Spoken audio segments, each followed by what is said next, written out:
Oh, she's waking up! Baby, I can see that myself. No reason to expose my poor ear to this sound volume. Ah, shut up! Cheyenne blinked until her eyes were open and she turned her head to the side. She was apparently lying in a bed in a small room with a window. The voices she just heard definitely came from Sasha and Glaczio, who were both next to the girl. The healer squatted next to her and the young woman stood behind him, with a worried look and an expectant attitude. Before Cheyenne could say anything, she felt Glacio's cold hand on her forehead. He smiled at her and then spoke to her. Hey, pretty angel. It's nice that you're finally back among the living. You don't seem to have a fever anymore, and you shouldn't feel any more pain. Contrary to our expectations, your body has recovered pretty quickly from all the exertions. I helped a little bit, but I'm still amazed at your good healing process. I've also taken on Adocaz. He's doing great again. However, I'm sincerely sorry for what happened to Falconheart. Cheyenne turned her head so that she could see to the other side of the bed where Adocaz was lying. He actually seemed to be doing very well because he wagged his tail and his eyes radiated joy of life. The girl hugged the fairy wolf and was glad that he was okay again. However, many thoughts haunted her head. I can still remember everything exactly before I broke down. This is good. But Falconheart, I'll never forget him. But I just can't sink into grief again for Adocaz. Luckily, Sasha found us. But how can I ever thank her for her help? She and Glaczio seem to know each other. I ask myself from where. Oh no, Glaczio, I have to apologize to him and thank him and what luck that he showed up. How did he get to the waterfall so quickly? Cheyenne didn't feel any more pain.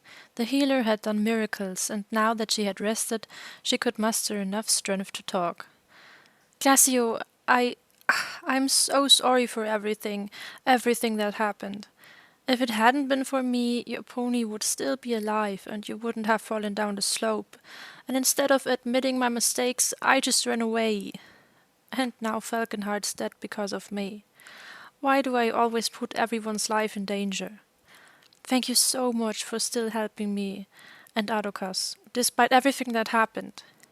I don't have the right to be curious now, but how did you manage to get close to the waterfall so quickly?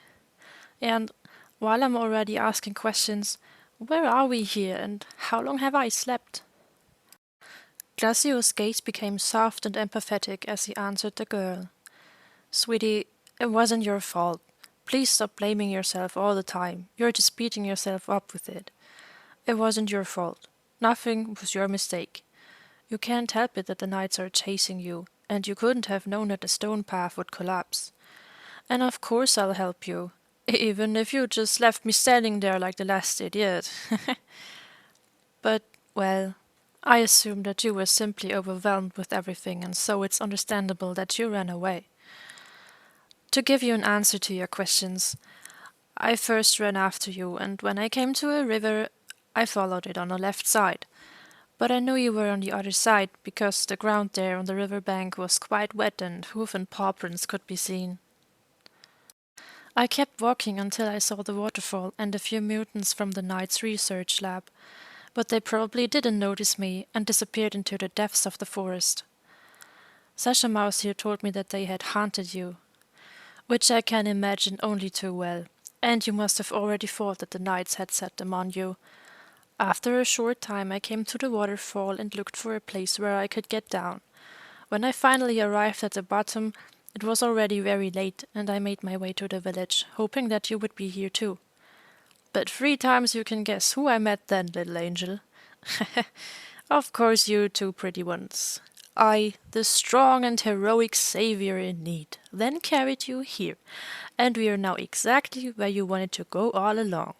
In the village of Saraley, in the coziest and best inn there is. You slept from last night until now, so today at noon. Oh, I'm so happy to see you again. I really missed you, little doll.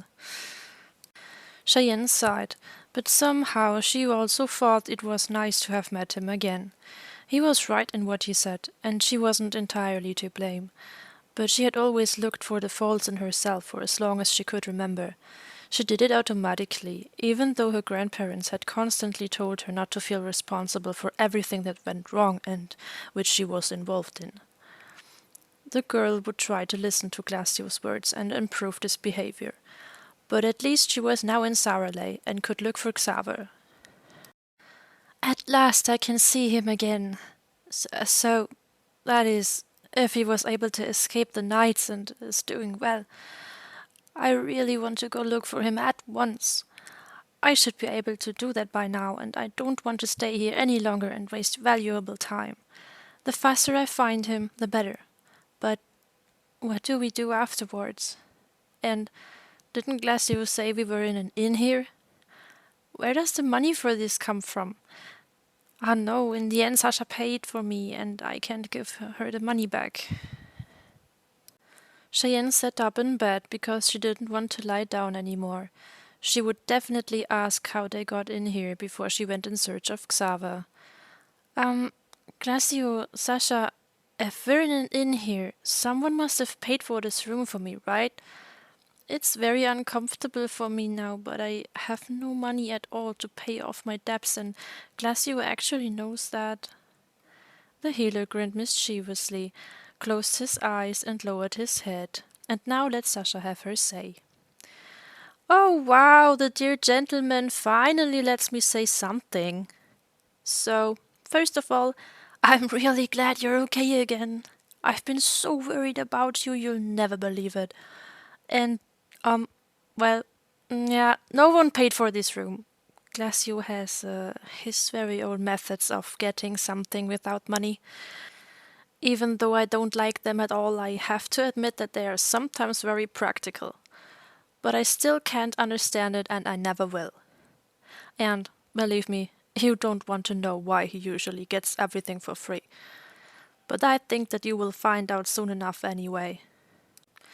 Well, he told me everything about you, and also what a great, great hero he was when he healed your scratches in Media Silva. But one question burns on my tongue. How on earth could you put up with that idiot for so long? Glaczio seemed to be having a great time, and before Cheyenne could answer Sasha, he began to speak. Hey, Sasha Mouse, quiet. How about you learn to control your temper and forgive me? Just don't listen to this evil woman, little angel. She sometimes turns the wheel quite a bit. And hey, I told you that I can do just fine without money. Remember? Sasha was visibly outraged by the healer's statement, as he had called her evil woman. Cheyenne couldn't help it, she just had to grin. These two behaved like an old married couple who were constantly quarreling. Now the girl was interested all the more how they knew each other, and she continued the conversation. Well, Sasha, I don't know how I could stand it with him either. Without Falconheart and Adocaz, I would probably be desperate. But it wasn't that bad. And yes, Glaczio, I remember your words, but now I find them even stranger than before. Oh, and would you tell me how you know each other? I know I'm way too curious and stuff, but I'm very interested in it. The healer and the young woman looked at each other, and Sasha averted her gaze. Glaczio spoke again in her place. The cute mouse here has known the handsome, charming Glaczio since childhood. She had lost her parents at a very early age and no longer had a family, so back then, as a 5-year-old girl, she wandered around my home in the area and begged people until we met. Me and my parents decided to help her, and that's why we know each other. But the rest, she has to tell you herself at some point. I don't really have the right to talk about it, because her story is not exactly the most beautiful. For a brief moment there was silence. None of the three said anything. Sasha seemed to be a little depressed, and she was engrossed in thought. Glaczio stared out of the window, and probably thought as well. Cheyenne looked at both of them in turn, regretting that she had asked that question. But she couldn't have known that it was such a difficult topic. She apologized to end the silence. Forgive me, I didn't know it made you so sad to talk about it. I won't ask any more, I promise. I shouldn't have been so curious, I'm sorry. The girl lowered her eyes, but Sasha shook her head and sat down next to her by the bed. The young woman put her hand on Cheyenne's shoulder, looked her deep in the eye, and then said something. Oh, girl, you can't know that I don't have good memories of my childhood. I might also tell you what happened back then at some point, if I feel able to. I've always repressed it so far and never wanted to think about it again. But if I talk to someone about it again, maybe I can put it behind me? Huh. Oh, never mind. Cheyenne, I heard you're looking for someone, aren't you? Your best friend, as far as I know?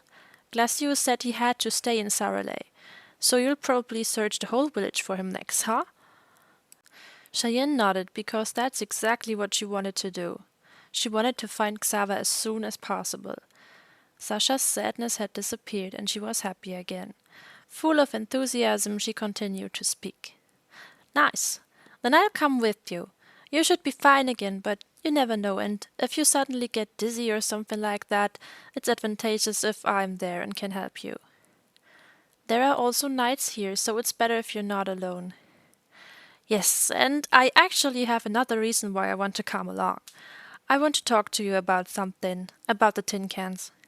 I may have an idea that can help you so that they stop chasing you, or at least so that you are safe.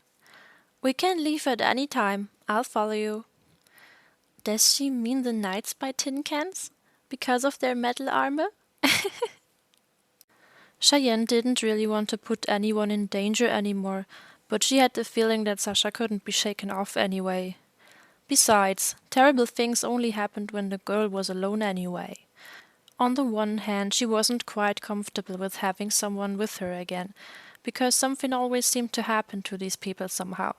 But on the other hand, Cheyenne was happy to spend time with Sasha because she really liked her.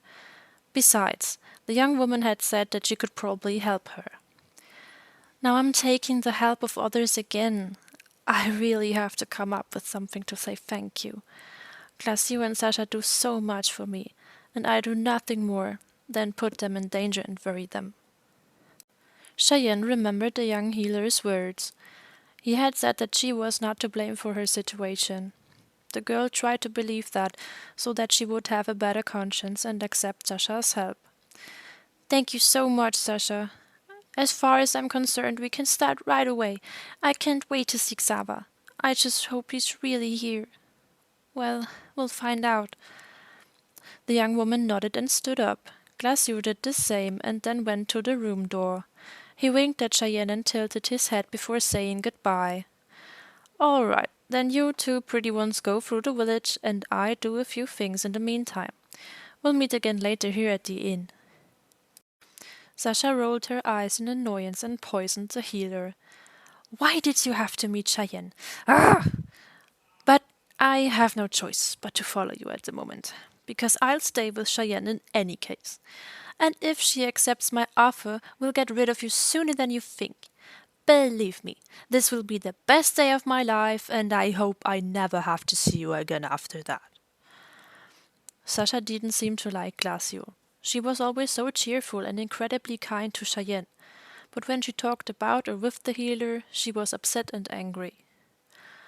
I'd love to know why she hates him so much, but somehow he deserves it.